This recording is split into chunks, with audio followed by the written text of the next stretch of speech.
अलीराजपुर में प्रदेश कांग्रेस अध्यक्ष ने मुख्यमंत्री के फोकट का राशन वाले बयान पर हमला बोला है।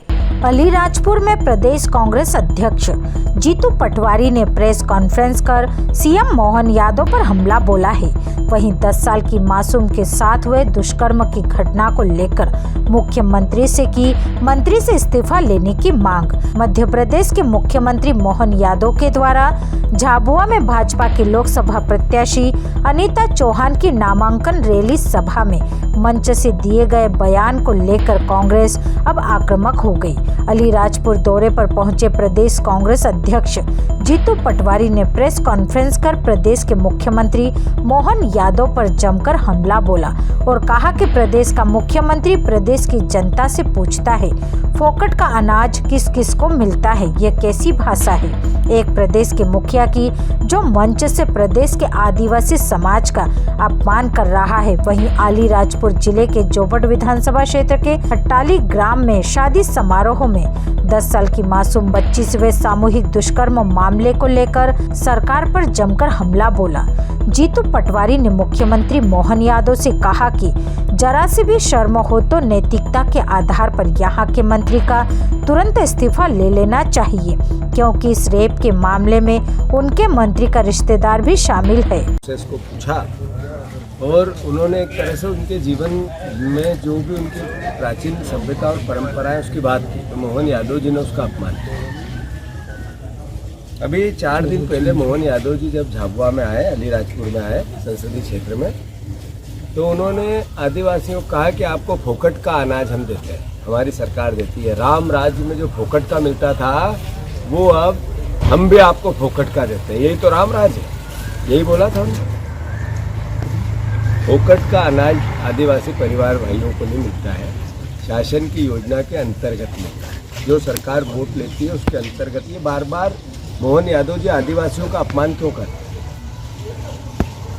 आप देखो कि मोहन यादव जी ने जैसे ही फोकट के अनाज की बात की, फोकट की तो वो चला रहे हैं।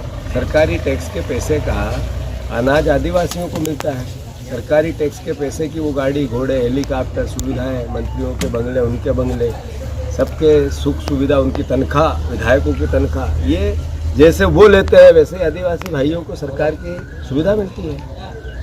तो मेरे ख्याल से मोहन यादव जी को माफ़ी मांगनी चाहिए।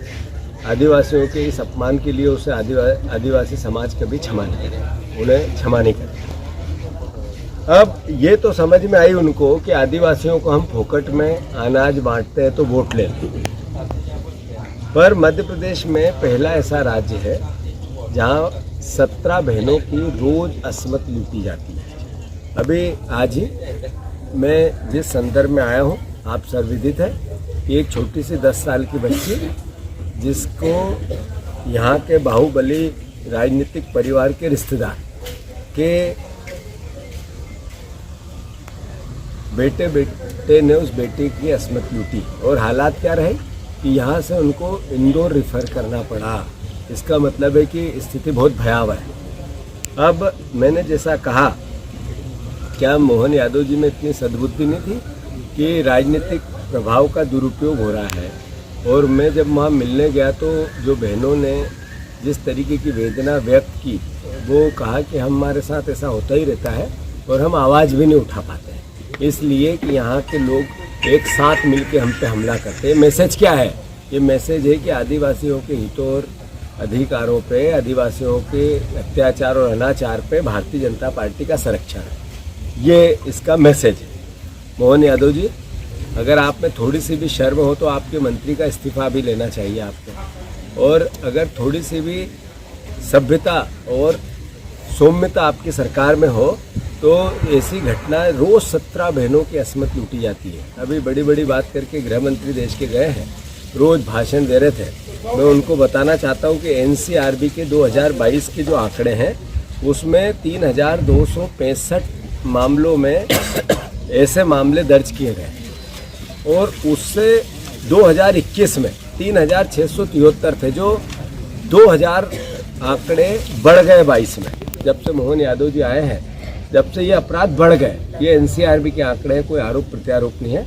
बलात्कार के मामले में मध्य प्रदेश देश का तीसरा राज्य है तीसरा राज्य, मोदी जी के अच्छे दिन है, ये चुनाव चल रहे हैं, ये मोदी जी नया भारत बना रहे हैं। ये हालात है कि 3046 महिलाओं के साथ बलात्कार के मामले 2022 में मतलब एक तरह से दर्ज हुए, जैसा मैंने बताया। बलात्कार की घटनाओं को लेकर 20 साल का कार्यकाल महिलाओं की, बच्चियों की दुराचार की घटनाओं में लगातार बढ़ोतरी हो, हर साल बढ़ोतरी हो, और खासकर हमारी आदिवासी बहनों पर।